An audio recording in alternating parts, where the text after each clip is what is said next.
लाठी चली, आंसू गैस के गोले चले, पैलेट गन चली, बिहार में तो AK-47 चली, करंट लगाया गया। ऐसा लग रहा था सरकार अपने देश के छात्रों से नहीं बल्कि आतंकवादियों से लड़ रही है। धन्यवाद माननीय सदस्य। सभापति जी 4 मिनट नहीं हुए अभी पूरे। अगर नहीं बोलने देना चाहता सदन तो बता दे। यहाँ 15-15 मिनट लोगों ने बोला, आप तय कर लो, कोई तो नियम होगा।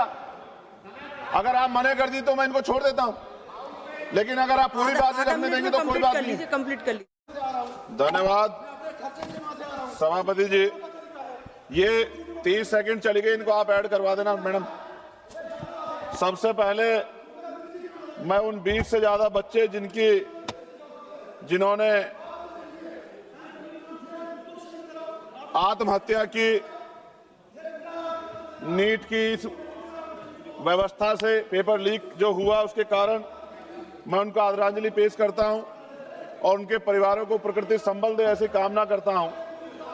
और जब मैं बात शुरू कर रहा हूं तो ये कहूंगा कि अच्छा लगेगा अगर देश के प्रधानमंत्री उन बच्चों को के परिवारों को बुला के संबल दें, उनके दुख को सुने। सभापति जी, आज देश का छात्र पूछ रहा है क्या उसकी सफलता उसकी मेहनत तय करेगी या पेपर लीक गिरोह। कहा जाता है कि मेहनत का फल मीठा होता है, लेकिन आज छात्र पूछ रहा है कि पहले यह तो तय कर दीजिए कि मेहनत का फल मिलेगा भी या नहीं मिलेगा। वह किताब से कम और मोबाइल के नोटिफिकेशन से ज्यादा डरता है कहीं फिर से पेपर लीक, परीक्षा रद्द या दोबारा परीक्षा खबर ना आ जाए। सरकार कहती है सब नियंत्रण में है, लेकिन अगर ऐसा है तो बार बार व्यवस्था विफल क्यों हो रही है। परीक्षा देने वाले छात्रों की पहचान आधार, बायोमेट्रिक और कई स्तर की जांच होती है, फिर भी प्रश्न पत्र सुरक्षित नहीं रह पाता।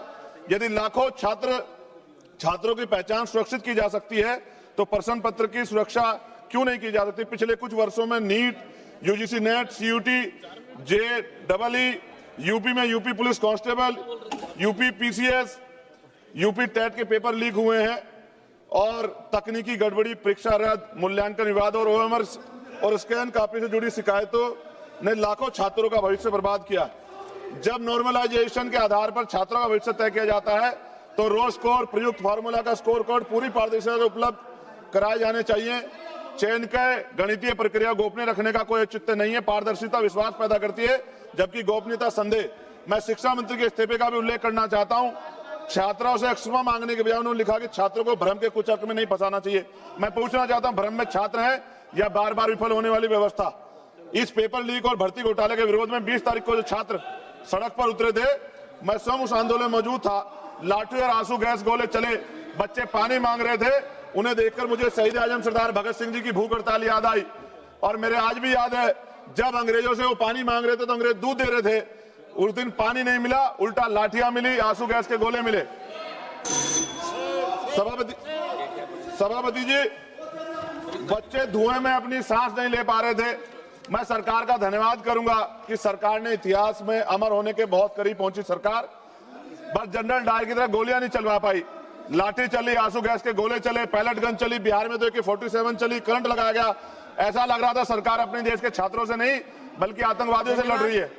धन्यवाद माननीय सदस्य। सभापति जी 4 मिनट नहीं हुए अभी पूरे। अगर नहीं बोलने देना चाहता सदन तो बता दे। यहाँ 15-15 मिनट लोगों ने बोला, आप तय कर लो, कोई तो नियम होगा।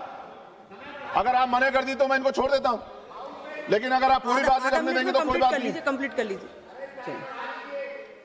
सभा की कार्यवाही कल दिनांक 29 जुलाई 2026 को 11 बजे तक के लिए स्थगित की जाती है।